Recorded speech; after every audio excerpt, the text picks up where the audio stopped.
Good morning everybody. So we are back with another video and I've been enjoying discussing some of the goddesses so much over the last few weeks that I decided Thursdays is now going to become mythology.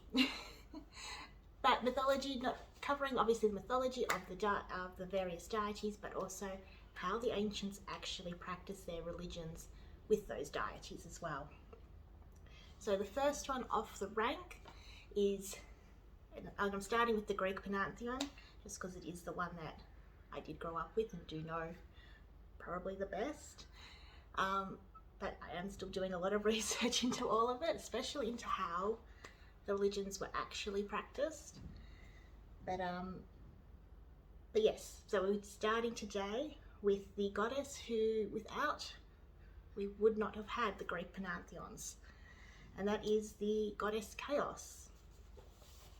So, most people are familiar with the Olympian gods and goddesses. However, before them were the Titans, and before them were the Primordials. And before them, there was chaos. And it was through this goddess, the world, the universe, and all the other deities were born. The earliest written references on this goddess are found in the theogony dating around 750 BC. Unlike other deities though, the Greeks never worshipped Chaos, and she was known as both a location and a primordial deity. The word chaos in itself means space, gap, darkness and void. And as a location, she is said to be situated between heaven and earth, and has been conflated with the primordial mud of the Orphic traditions. She is the mother of Gaia, Eros, Tartarus, and Erebos, and Nyx. Khaos is considered a goddess of fate, much like her daughter and granddaughters Nyx and the Moirai.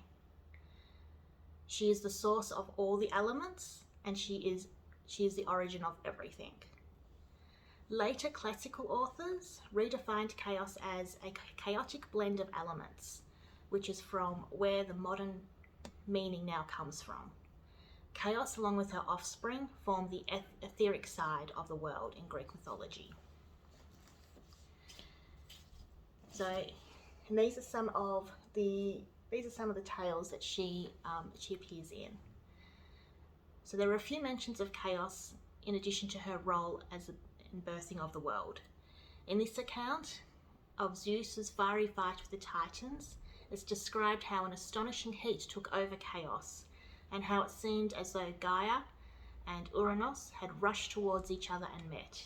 This gives an impression of Chaos moving away from her usual place between earth and heaven. Later on, we're told that the Titans who lost the battle are now residing within the gloomy Chaos, far away from all the gods. Then in another tale, it offers a glimpse of Chaos as something other than the first one of all who merely exists. In this account of the beginning of the times, when there was only the existence of Chaos, Nyx, Erebos and Tartarus, there was no earth, air or sky yet existing. The dark-winged Nyx laid an egg in the bosom of Erebos' endless depths, and after times had passed, gold-winged Eros hatched from the egg. Eros made love with Chaos in Tartarus, and Chaos has wings as golden as those of Eros. This union gave birth to the birds, the first ones to see the light. Birds tell about birds, and at this point relates the story from the bird's point of view, so describing the gods as having bird-like wings makes sense. However, many Greek deities, especially those who descended from Chaos, were often depicted as having wings. So this gives a clue as to what Chaos may look like. And in another tale, Chaos is present in the story of Alcmene, the woman who got seduced by Zeus, who took the form of her husband and who then bore Zeus, the son Heracles. Zeus had just won the battle with the Titans. The highest among the gods were now the Olympians, and the topmost spot was Zeus himself. However, he was well aware that those closest to Gaia's relatives, which were the other primordial gods, still existed, hiding and lurking at the far corners of the universe. And someday the gods would be defeated like the Titans were.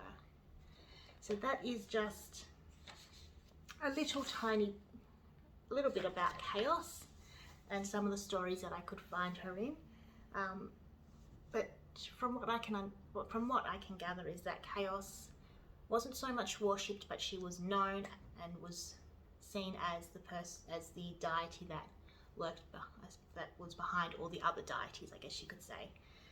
So yes, so the mother herself, the birther of the world, of the universe, and of everything in it, that is the Goddess Khaos. I hope everybody has a great day, and we'll be back soon with another video. Bye!